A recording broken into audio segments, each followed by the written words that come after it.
Porque, como toda segunda-feira, o Banco Central divulga o boletim Focus. A projeção para a inflação de 2023 foi mantida em 4,95%. O Alan Gani aqui nos estúdios mais uma vez.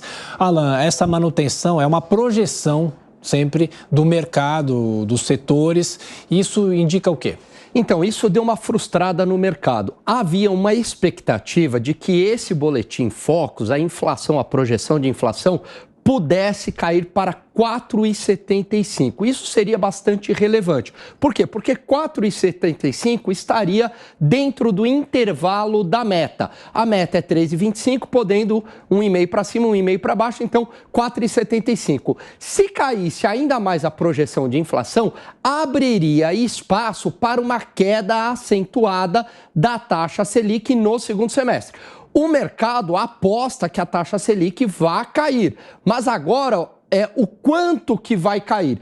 Como a projeção ela não veio de acordo com o que o mercado esperava aí uma queda ainda mais forte dessa projeção, a queda da Selic deve ser um pouco mais branda. Na próxima reunião, na reunião de agosto, se falava entre 0,25 ou meio. Provavelmente vai se concretizando o cenário de 0,25 pontos percentuais de queda na taxa de juros. Pois é, sobre esse assunto ainda aqui os nossos comentaristas, o Diogo Schelp e também o Capês. Ô Schelp, essa expectativa de inflação é uma questão que deve ser levada em conta pelo Copom agora em agosto? Acredito que sim, Tiago. E eu também gostaria de lembrar que, na verdade, já não havia, grande expectativa de quedas aceleradas da taxa básica de juros. O Banco Central tem demonstrado muita cautela, nos relatórios que tem apresentado e muito mais provavelmente, isso já vem sendo falado já desde o semestre passado, a queda seria lenta mesmo. Então, como eu disse anteriormente, dificilmente, acredito, não sei se o Alan Gani concorda, mas dificilmente cairá até o final do ano para menos de 12% a taxa básica de juros, por exemplo. Já seria até otimista pensar num número nesse patamar. Pois é, e Capês, é a queda lenta, gradual, mais segura, é isso? Claro, esse é o remédio. Você tem, mantendo a taxa de juros compatível com a exigência do mercado, o governo precisa colaborar gastando menos. Nós temos que lembrar que antes do Plano Real, nós chegamos à beira de uma hiperinflação de 80% ao mês. Chegava o momento em que o ministro Ailton da Nóbrega comemorou quando batemos 10% ao mês de inflação. Então, a situação não é tão trágica assim. Acho que nós temos que apoiar a ação do Banco Central, uma ação técnica, ponderada e sem medidas heterodoxas que possam anarquizar o mercado. É isso, Gani.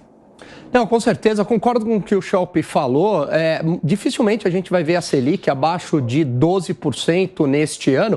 Aliás, a gente está discutindo como se fosse dado, uma queda da taxa Selic na reunião de agosto. O Banco Central não fechou questão, o comitê ele está dividido, ele sinalizou em relação à última ata de que parte do comitê quer uma redução da taxa Selic, mas parte do comitê não quer esta redução. E tem vários fatores de risco ali na ata do Copom. É claro que o Banco Central, o mercado comprou a ideia de que vai cair em agosto, isso a gente percebe na curva de juros, que nada mais é que uma projeção da taxa Selic de hoje para um vencimento futuro, mais um prêmio de risco, mas não é uma questão fechada. Então, tem que ser uma queda aí bastante parcimoniosa, caso contrário, se a gente perde esse ritmo da inflação, as expectativas inflacionárias, é muito difícil reverter depois. O Banco Central vem fazendo aí um bom trabalho no combate à inflação, apesar de toda a pressão populista que vem sofrendo por parte do governo. Pois é, então são as novas projeções do mercado financeiro. A gente continua acompanhando, daqui a pouco o Alan volta. Até já.